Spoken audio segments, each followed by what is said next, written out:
Our next speaker is Mr. James Gibb Stuart of Scotland. And by way of introduction, we're going to show a DVD of his on how he and a handful of other people in the United Kingdom were called upon in 1997 by the Prime Minister of Malaysia, who was seeking advice on what to do about the currency problem, which had been sparked largely through currency speculation at that time, and which ravaged through South Korea and what were called the Asian tiger nations, which had been held up as great examples of how economies should operate. And then came the currency debacle. And in their advice to, this DVD is going to describe it shortly. Audio. We can put this next. Yeah, we'll put the mic next to the computer and we should get audio. It worked last year.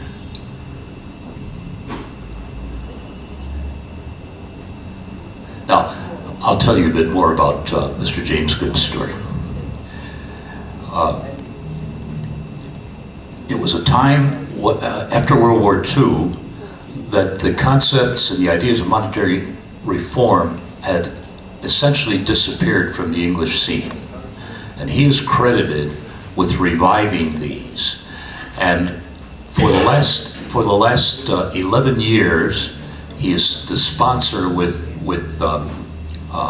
Alistair McConaughey. He's really the mentor of Mr. Alistair McConaughey, who addressed us last year. And together they hold the Bromsgrove Conference in Birmingham, England. I spoke there 2 years ago, and okay, here we are. It was re-recorded in the studios of Radio Ramadan, 23rd of August 2005.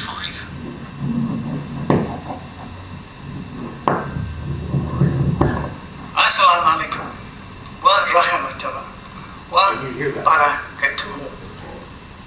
I am very pleased to have been asked for a second time to speak at one of your gatherings.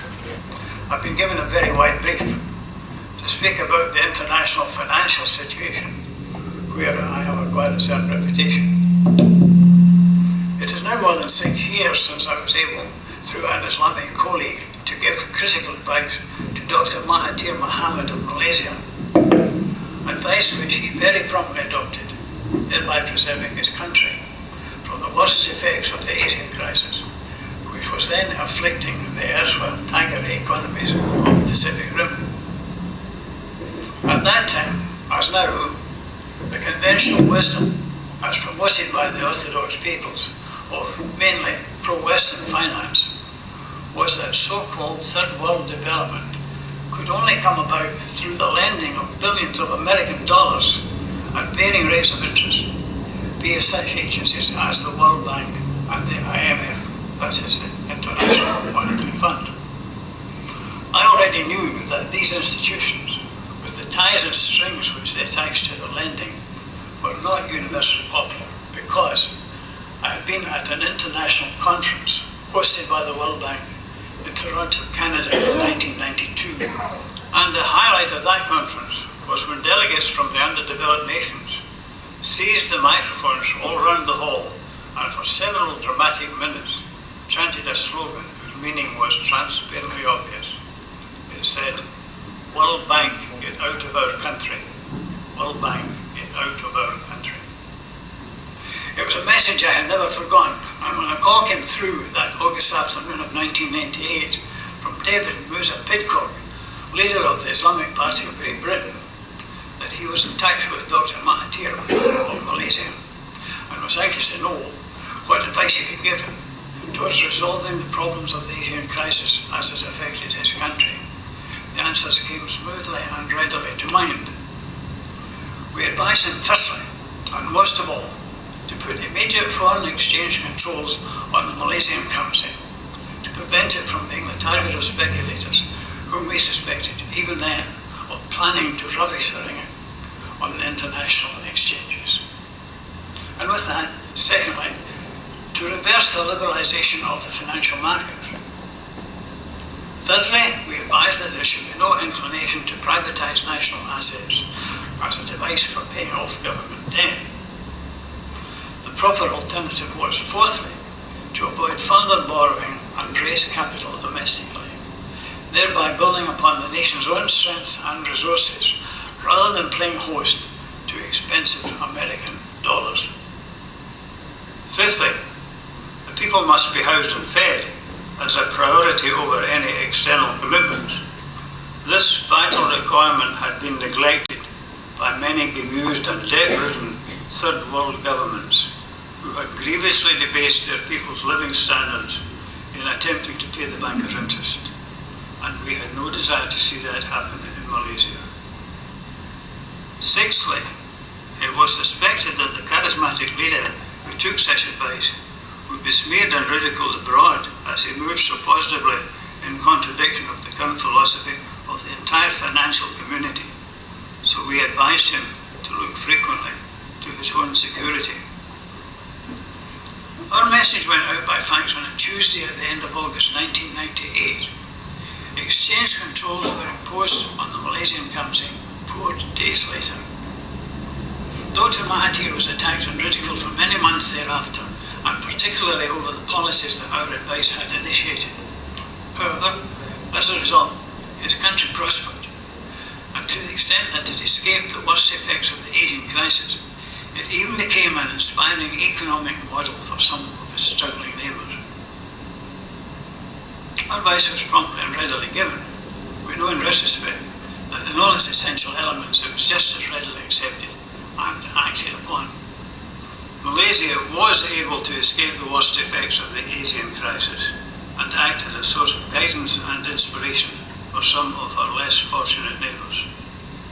So, in the aftermath of those terrible events of 11 September 2001, was I justified in stating, in the Herald of 24 September, that Dr. Mahathir in Malaysia had struck his own blow against the denizens of the Twin Towers without taking a single American life?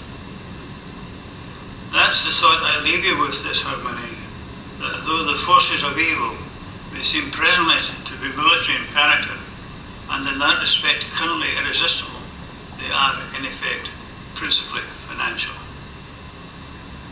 During the Asian crisis, the people who exploit the international financial system as currently structured had expected to mop up Malaysia with a head job in its currency, followed by dollar loans and restrictions on its social spending, all of which would have increased the debt and misery within the community. Armed with our advice, Dr. Mahathir sent them back empty-handed and showed that even a relatively humble nation and moderately sized economy can defeat the banker at their own game. And now, as when last I spoke to you on this issue, I feel positively that Muslims, of all peoples, should know the answer, if they will hearken to the teachings of their Prophet. They have something there which all the wealth and manipulative power of the international financiers cannot put in question. And like Dr. Mahathir, they can practice it without taking a single American life.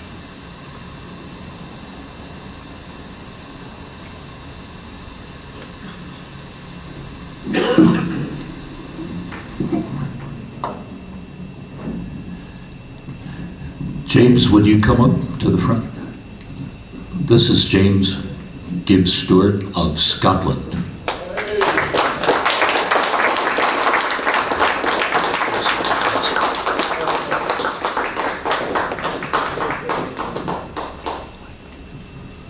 He'll be here.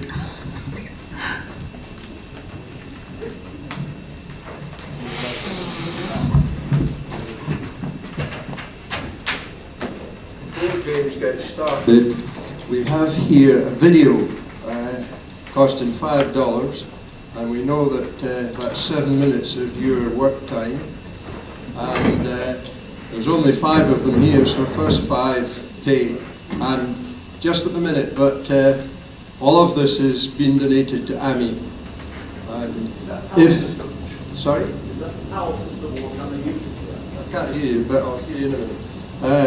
They'll be at the back. If come and see me later. If anybody wants one sent to them, I will pay the postage personally from the UK to your home. Thank you.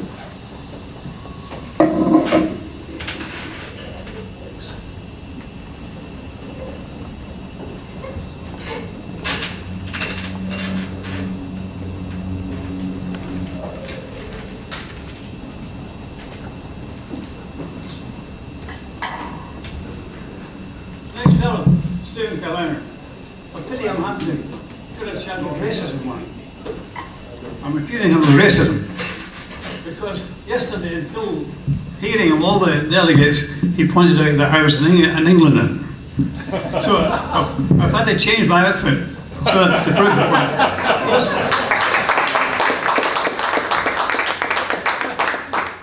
This is the Royal Stuart, and I'm entitled to wear it. You've heard the stuff on Malaysia. I was very keenly interested in doing this, and it just seems to have happened. It's something that happened in comparison to some of the other things that we work on, which don't work out. Malaysia happened within 4 days. I gave the advice on a Tuesday, and Dr. Mahathir had implemented the main clause in that advice, which was to put exchange controls on the Malaysian currency. I had no indication that Dr. Mahathir would do this, to what extent his own thoughts were moving in the same direction. He has indicated since then that he thought most of these things alone. Well, we can judge that by his actions. But it all came about, and it was fully effective, because I gather that as a result of his advice, Malaysia escaped the worst effects of the Asian crisis and became actually a model for the others to follow. We did this DVD, which you've just heard, and if you can get hold of a copy, you'll see it touches upon a theme which is central to the conference, the idea that even a small country can turn inward on its own resources and create its own capital without having to borrow from abroad. That's something which we have done almost in opposition to the demands of the establishment. Establishment in all countries are stringently exposed to the media, economic faculties of their respective governments, who in effect sanction and legitimise what I call a credit monopoly in private hands. What Paul Hellyer, a former Canadian minister, called a scam, which turned out to be the most profitable scam in world history. How did it all begin? Growing up as a boy in the west of Scotland with a certain touch of not racial intolerance in this case, but religious intolerance. The boys used to sing a song which ran something like this: King Billy slew the Papist crew in the Battle of Bywater. The weak and willy dogs took off their cloaks and pedalled through Bywater. And you might ask, who was King Billy? He was in fact William, Prince of Orange, the wee German lairdy who was invited to take over English and Scottish thrones in 1688. And when the stiff-necked Stuarts refused to give up the old faith in favour of the new Protestantism, they were eliminated too. He was a quarrelsome lad, this King Billy. He'd gotten himself into a war, and I listened to this one carefully. He was finding with many kings, presidents and prime ministers after him that wars are expensive business. So when a certain Scotch financier appeared and offered to lend him 1.2 million at 8% per annum, he went for it there and then. This financier's name was William Paterson. He and his fellow financiers took up the challenge and were granted the sole right to lend money to the government. It was a royal charter, initially intended for a limited period and subject to review within a decade. Somehow it never got reviewed. Paterson and his associates had formed the Bank of England, commissioned by royal charter to lend money to the government. It was a privilege which his successors have maintained until this day. It was also the beginning of the national debt, servicing of which had risen to about £11 billion by the time when I was writing Moneybomb in 1982. I forecast then that if this crazy situation was allowed to continue, national debt could have risen to £200 billion, with an annual borrowing requirement of about £25 billion just to pay the interest charges. One way or another, the crazy situation has continued, and the interest charges are just about 25 billion as forecast. And I say here, is this thing coming across by the way, or is it too jumpy? Are you hearing me? So it was that through our taxes, coupled with the degree of institutionalised poverty, which I assume to be a constant feature of the debt system, that and the denial of the advance in living standards, which we should all have enjoyed as a spin-off from the technological revolution, we as a people, in common with Americans and Canadians, are still paying for the charter granted more than 300 years ago to the National Bank of England to lend money to the government, a concession which became a fixture and ultimately a monopoly. I'll be using this word monopoly quite often as we go on. A money monopoly, a credit monopoly in private hands. What Paul Yeller had called the most profitable scam in world history. Now, I'm going to have to take you back and forward across the Atlantic from here on. George Bernard Shaw used to argue that the Americans and the British were two people divided by the same language. There's also that stretch of Atlantic Ocean in between, of course. In the Moneybomb, I tell the story of the great Benjamin Franklin, and Mr. Partington has touched on this already.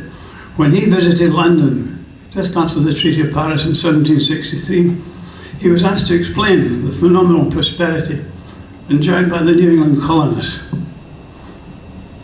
He said that the reason was that they were able to issue their own money, which they did, in proper proportion to the demands of trade and industry. In proper proportion to the demands of trade and industry.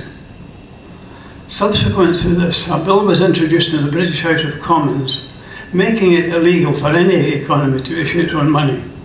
And according to Franklin again, the Americans were forced to call in their colonial scrip and have it substituted by treasury notes at the Bank of England. But again, according to Franklin, at such a poor rate of exchange that within a year the towns on the Atlantic seaboard were filled with the unemployed.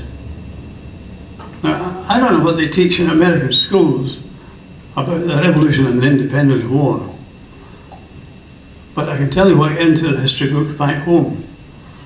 There was a great deal of emotive stuff about no taxation without representation, etc., and how the colonists finally got mad over the imposition of a tax on tea and dumped a shipload of the stuff into Boston Harbour. Remember that?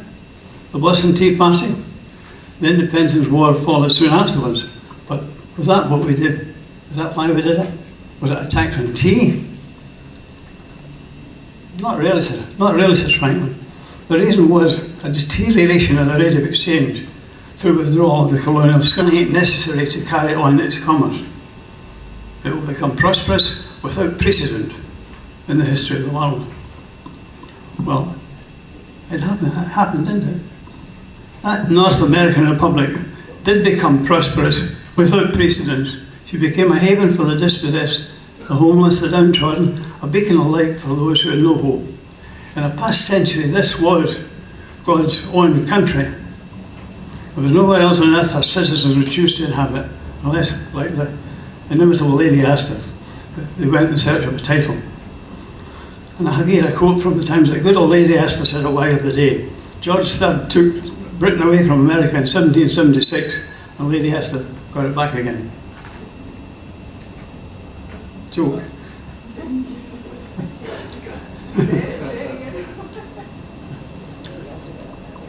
All this time, the centre of world finance had remained in the City of London, of course. But during the war, it was moved across the Atlantic, just another wartime safeguard. We had evacuated our treasures and our school children our wartime ministries and our non-essential personnel out of reach of the German bombers. So it seems sensible for the financial centre to go along too. I can remember, along with wartime American comrades, enjoying an odd chuckle at the cartoonist impression of this venerable old lady.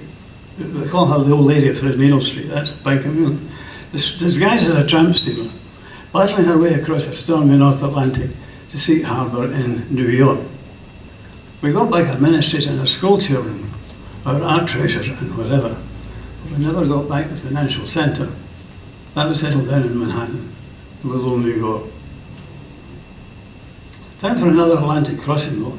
Back to that situation 300 years ago, when William, Prince of Orange, gave Patterson and his fellow associates the great privilege of lending money to the government.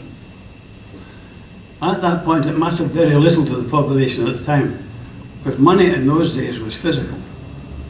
Mostly gold, silver, bronze, or copper coin.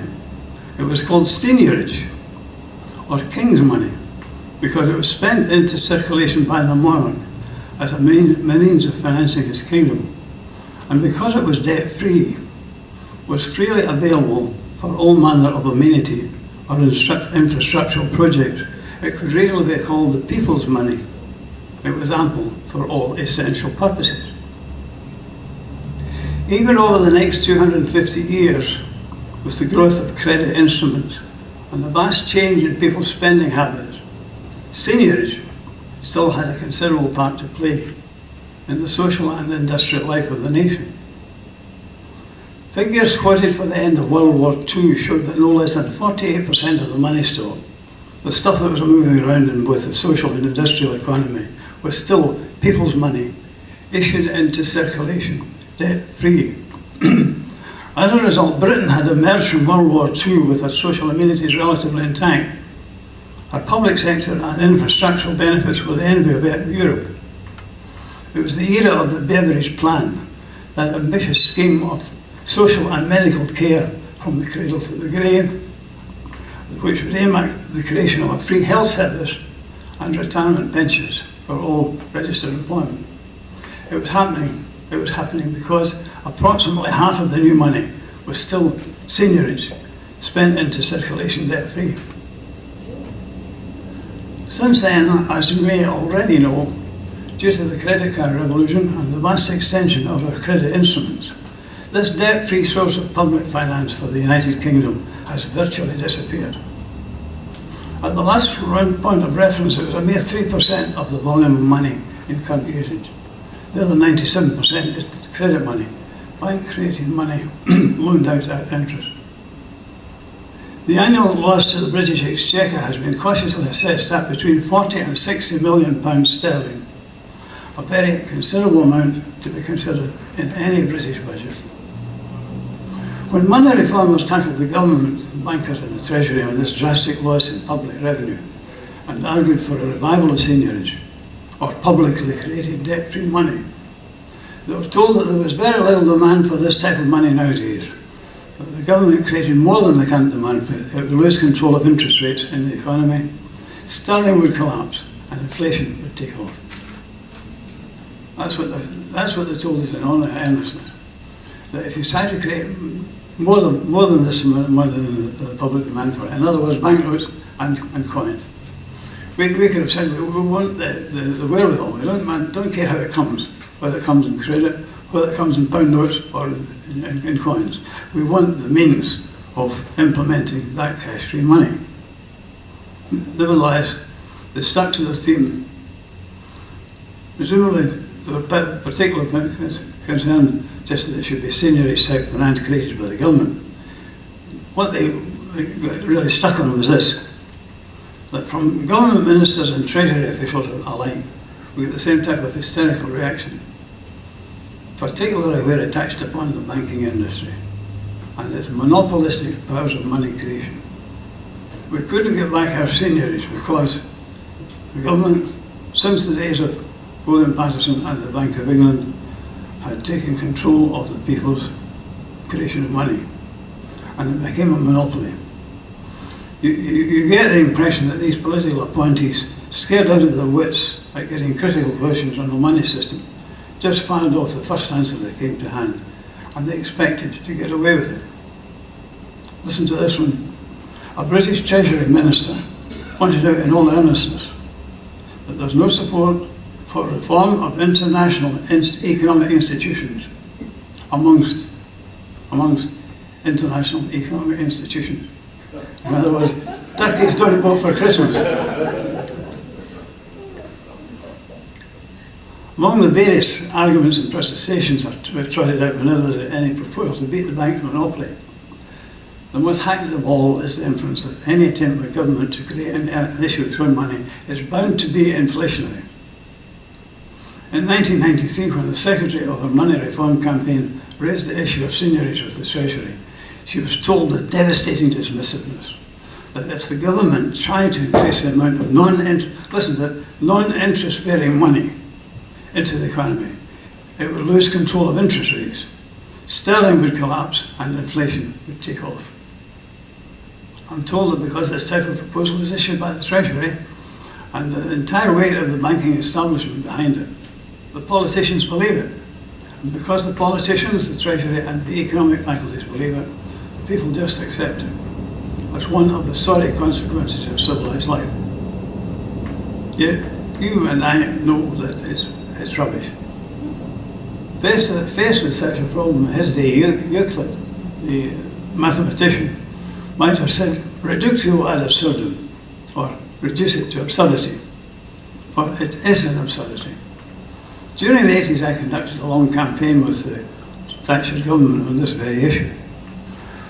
When they insisted that zero inflation was their ultimate objective, and that they would achieve it by patient application of what they might call orthodox financial measures, I had to point out that they could never do this. Of course, when they brought it down to an inflation factor of 1 or 2%, they quietly dropped the subject, and with good reason. For the inflation factor of 1.5 to 2% was the interest factor. From what I have seen and what I have calculated, you can't get zero inflation in an economy which borrows a vast amount of its money supply at interest. It just has to be, the interest has to find its place, because when you create a loan, you don't create the interest. That has to come out of inflation. So therein, to my mind, lies the biggest boondoggle of them all, interest. Just recently, one of my mathematical colleagues ventured the information that had our Lord Jesus Christ invested £1 at 2% interest in the year of his crucifixion, that's the Lord Jesus, estate would now be valued in American easy collect at more than 171 quintillions.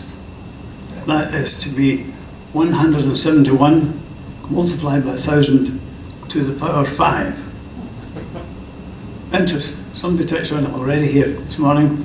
Interest is a tax on time, and that proves it, that vast estate that would have fallen into the hands of our Lord if he'd come back to claim it after 2,000 years.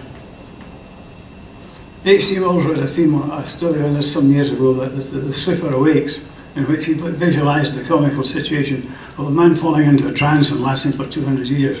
When he awoke, he had amassed he completely owned the world, because all the money that had been accruing to him had been building up an interest and had not been spending it.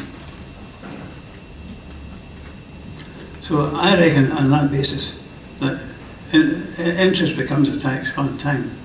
And if you like to extend that thought between the state and its citizens, you must just as legitimately claim a percentage on the warmth of the sun or the air that we breathe. There are many able and professional minds tussling with this problem, a number of them perhaps gathered around us this morning. I defer to their expertise and know that we need their attention to detail. But if we take on the bankers and beat them at their own game, don't let's get become embroiled in what I might call hobby horses pursuits.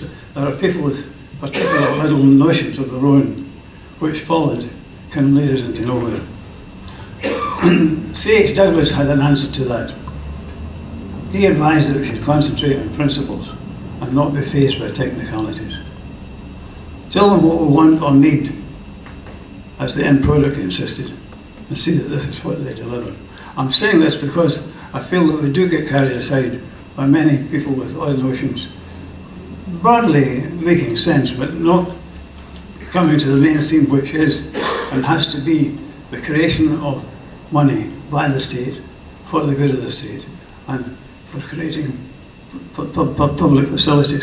As I came in from the airport the other night, I was looking around thinking to myself, there's a tattiness about America I didn't used to see. I think the infrastructure has been gradually worn down just with this.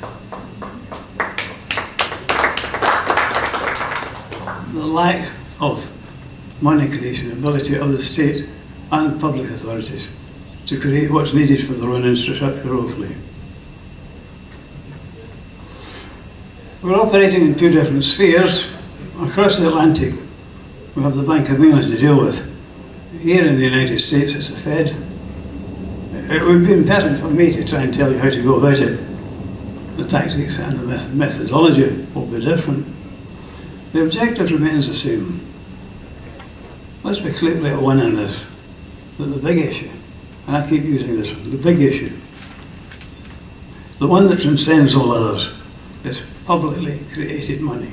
That's it, very simply. Publicly created money. No nation is sovereign which does not have control and creation and issuance of its own money. Those New England colonists of Franklin's day knew all about him. So does my old acquaintance Ken Bonsang. He's known it for many years. He calls his campaign organisation Sovereignty, a name which Alistair McConaughey, my colleague in Glasgow, seems to have hijacked, and hope with no ill feelings. Sovereignty. What does it mean? Simply this, that no nation can consider itself truly independent or even democratic if it doesn't have control of its own money. Sir Robert Menzies, a very wise one-time Prime Minister of Australia, once said, there can be no independence without financial independence. Here in America in times past, your nation has been the standard bearer for these very principles. And as I was working on these notes, I was impressed more and more with the realization that the New England colonies had, I've lost my,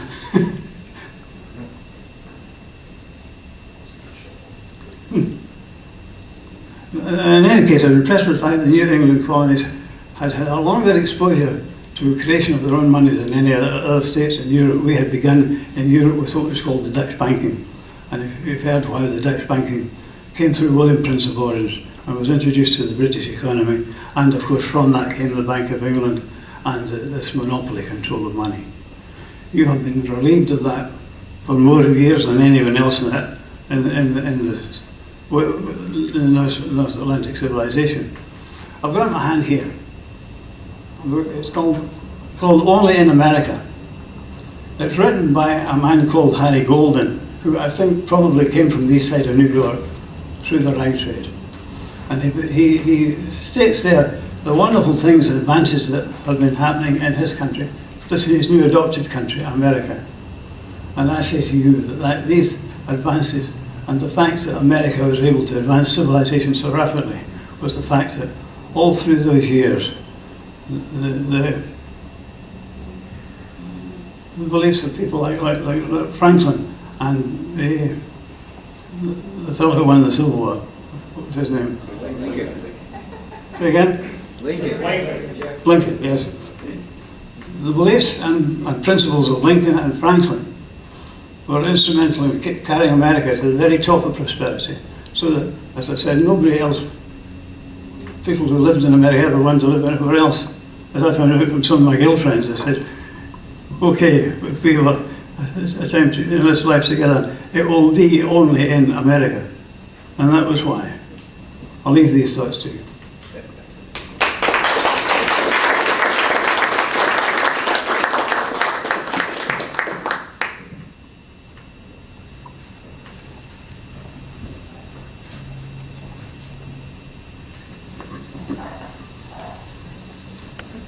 I have the impression that at the same time that Patterson and his colleagues got a monopoly on lending money to the Crown, They also got a monopoly on printing banknotes. Is that correct? Well, the banknotes were kept out of it.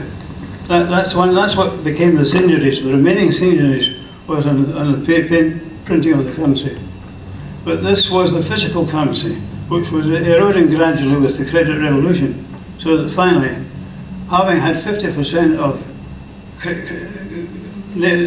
government-created money at the end of the last war, that's in 1945, we had moved down from 48% down to 3%, which it is today at the last point of reference. It's gradually disappeared entirely.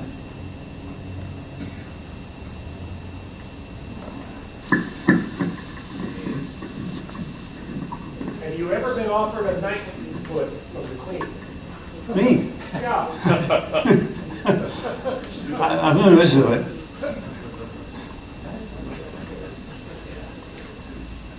Yes. How would you explain, for someone that might counter-argue, that even though they had this banking system in America, that the country grew so rapidly over the last 200 years with great prosperity? Well, to me, the money issue is prevalent. I do recall having seen somewhere that the infant state of Massachusetts was actually providing an interest rate on the money it was lending to the pioneers who went further west. I think that the typical style of money creation we had in this country did actually create the vast state of America with the high standard of prosperity which it has.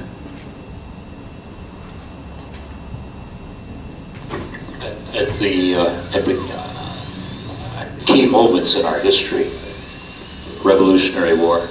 Well, first in the colonial period, James is absolutely right. It was government paper money that built the infrastructure of the colonies. That's understood now, except by the Austrian school.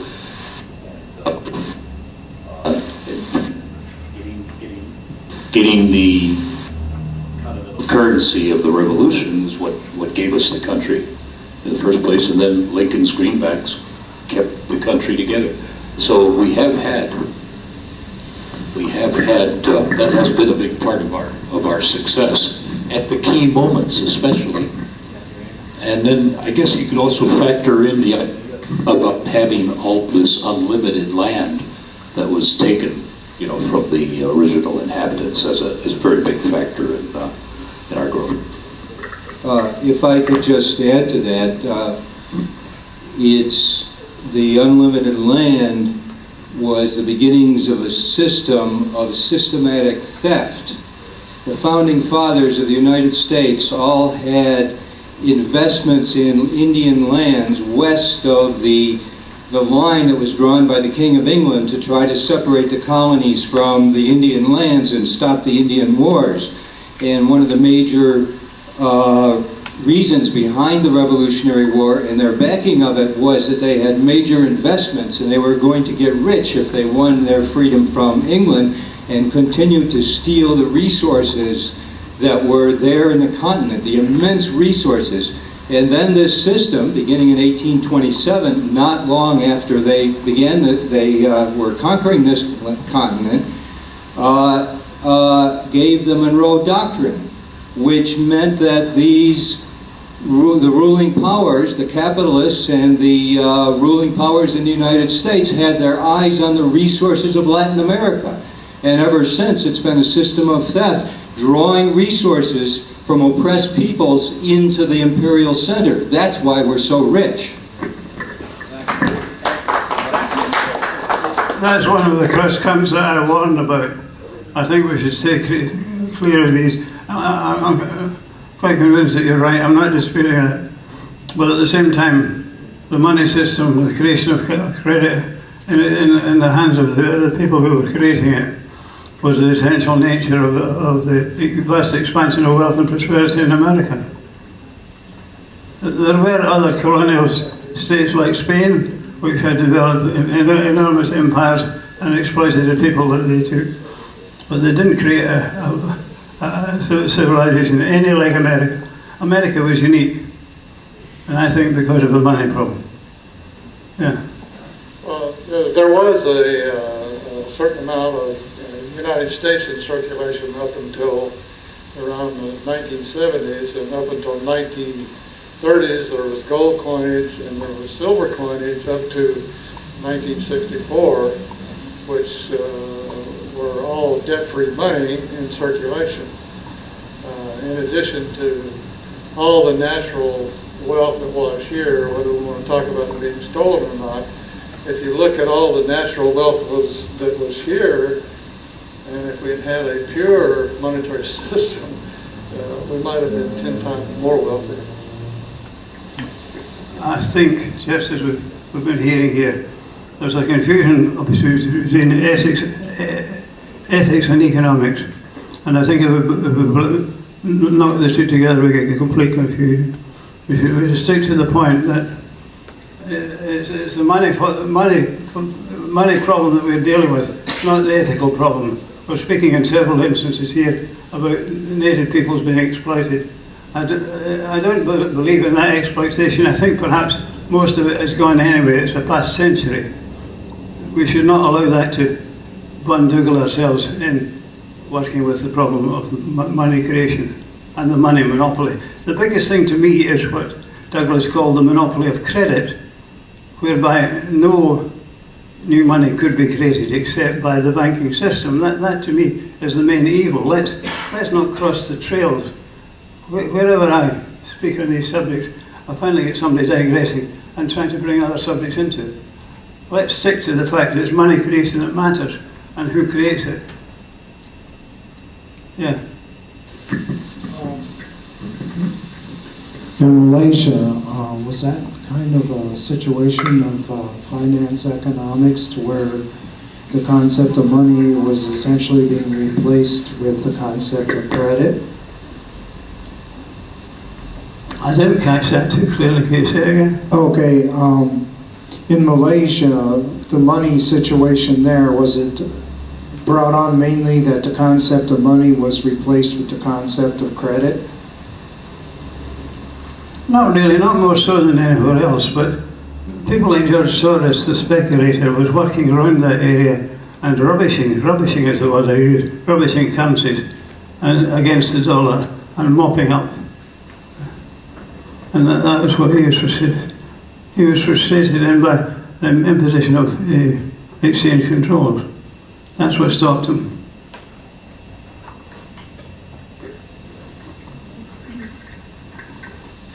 I read some about that Malaysian problem, and when Mahathir put capital controls on the ringgit, I guess it is, well, what I don't understand is how does George Soros sell the currency short? I mean, where does he get the currency, and how do they know that he actually has the national currency of Malaysia? You see what I mean? And if you put capital controls on your currency, does that mean that nobody can get your currency who's abroad, or they have to go through the government to get it? Or no, you can introduce a form of licensing whereby people have to justify if they're coming in to invest in a country. They normally have to present a case, and under that case, depending on its strength or otherwise, they're granted the ability to borrow or to exchange currency within that country. I believe that the exchange control system that Mahathir implemented was perfectly reasonable. It wasn't a harsh system. It enabled people who came in with an honest purpose to get all the capital they need. It worked very well, we know that. I thought I had read somewhere something like that. He said, how do we know these people even have our currency? I mean, he was objecting that they didn't know where their currency was, and that these people who were supposedly selling it short may not have had it at all.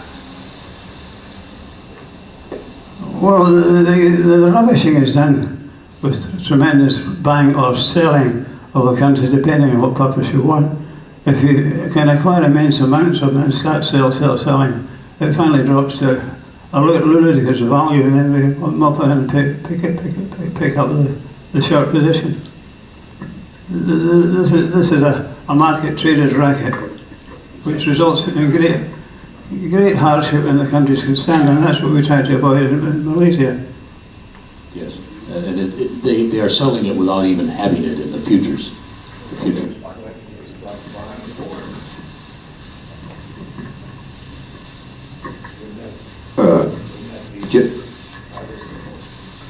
Wouldn't there be just like buying and selling corn on the Board of Trade or the Mercantile Exchange?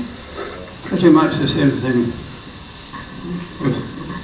The rules of the exchange, I think, are similar, except it's worse. For corn, I think the rules are you have to deliver at some point, or can you deliver in cash? You guys would know that.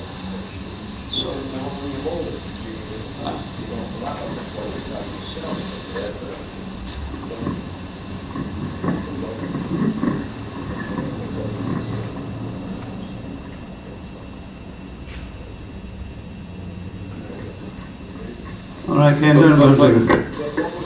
what was very satisfying about this whole situation, and I'm sure James will remember this, is that Soros himself said, "What a lovely idea." He says, "Why don't you stop me from doing this?"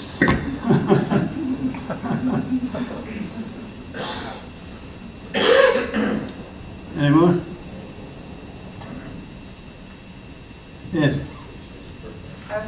In your video, there were 6 points, and I missed number 2. Could you tell me what it was? The first one was currency controls. What was the second one? Your suggestions that you had made to Mahathir. We had a number of copies of this document. I've only got one left. Mr. Rankin, who's been doing them for me, says that they all disappeared off the table. I wonder if anyone has copies of the actual advice that was given.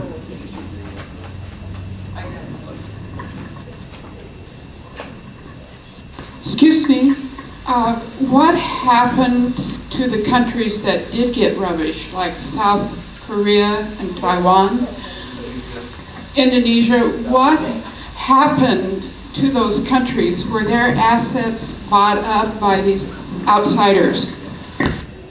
Well, I believe they suffered some years of acute depression with a great deal of starvation and lowered expectations. That's what Malaysia was saved from.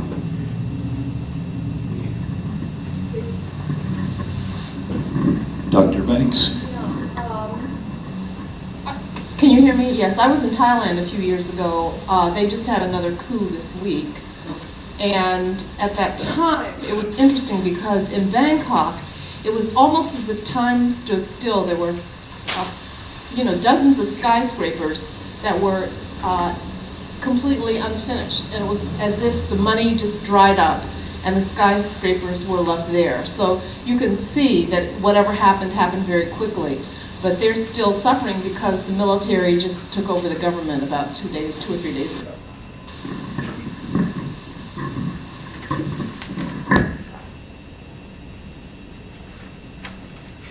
Any more questions?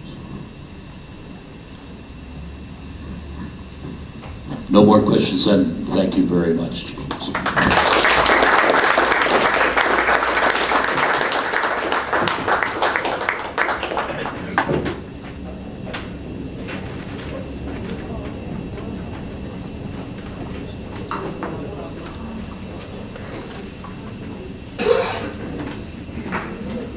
Going to have a couple of announcements, then we'll break for lunch.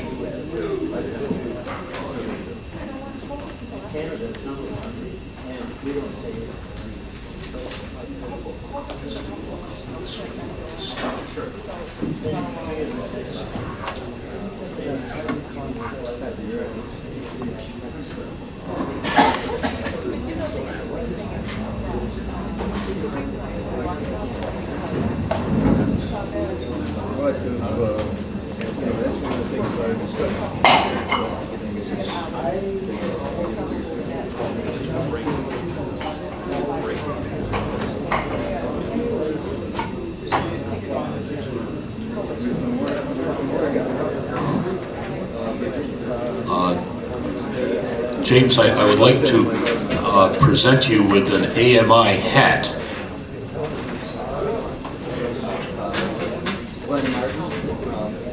I'll be presenting tomorrow.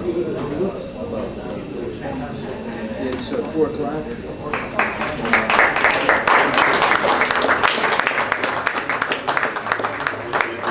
The color scheme's fantastic, the green and red.